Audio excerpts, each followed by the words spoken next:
KPCC അച്ചടക്ക സമിതി ചെയർമാനാണ് തിരുവഞ്ചൂർ രാധാകൃഷ്ണൻ. അദ്ദേഹത്തിനാണ് ഇപ്പോൾ വാക്കാൽ നിർദ്ദേശം നൽകിയിരിക്കുന്നത്. പാലോട് രവിയുടെ ചോർന്ന ഫോൺ സംഭാഷണത്തെക്കുറിച്ച് വിശദമായ അന്വേഷണം നടത്തി റിപ്പോർട്ട് നൽകാനാണ് അറിയിച്ചിരിക്കുന്നത്. എന്നാൽ എന്തൊക്കെയാണ് അന്വേഷണ പരിധിയിൽ വരേണ്ടത് എന്നുള്ള കാര്യത്തിൽ അന്തിമമായ തീരുമാനം നൽകിയിട്ടില്ല. എന്നാൽ പോലും പ്രാഥമികമായി ലഭിക്കുന്ന സൂചന അനുസരിച്ച് തമ്മിൽ നടത്തി, അതായത് പാലോട് രവിയുമായി സംസാരിച്ച വ്യക്തി, അദ്ദേഹവും ഇപ്പോൾ അന്വേഷണം നടപടി നേരിട്ട് നിൽക്കുന്ന ഒരാളാണ്. പാർട്ടിയിൽ നിന്ന് പുറത്താക്കപ്പെട്ട ആളാണ്. അദ്ദേഹത്തിൻ്റെ അടക്കം മൊഴിയെടുക്കും. അതിനുശേഷം അദ്ദേഹം തന്നെ ഉന്നയിച്ച ഗൂഢാലോചന വാദത്തിൽ ഉൾപ്പെട്ട ഓരോരുത്തരുടെയും മൊഴിയെടുക്കും. എന്താണ് അവിടെ സംഭവിച്ചത് എന്നുള്ള കാര്യത്തിൽ വിശദമായ റിപ്പോർട്ട് നൽകാനാണ് ഇപ്പോൾ ആവശ്യപ്പെട്ടിരിക്കുന്നത്.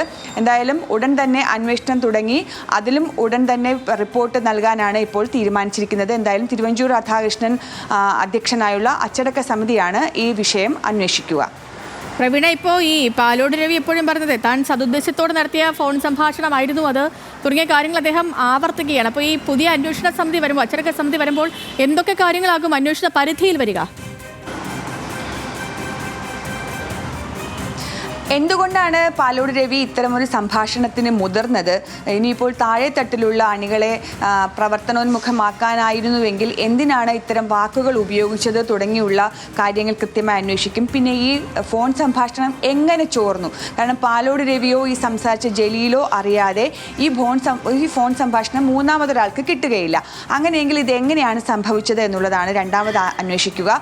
മൂന്നാമത്തെ കാര്യം അന്വേഷിക്കുക, ഈ ചോർന്നതിൽ ഗൂഢാലോചന ആരോപിക്കുന്നുണ്ട്. ആ ഗൂഢാലോചന ഉണ്ടായിട്ടുണ്ടോ? അങ്ങനെയാണെങ്കിൽ പ്രാദേശിക തലത്തിൽ ഇതിലേതെങ്കിലും തരത്തിലുള്ള ഗ്രൂപ്പ് രാഷ്ട്രീയമോ അല്ലെങ്കിൽ നേതാക്കൾക്കൊപ്പമുള്ള രാഷ്ട്രീയമോ അല്ലെങ്കിൽ മറ്റേതെങ്കിലും തരത്തിലുള്ള പ്രശ്നങ്ങളോ ഉണ്ടോ എന്നതും അന്വേഷിക്കും.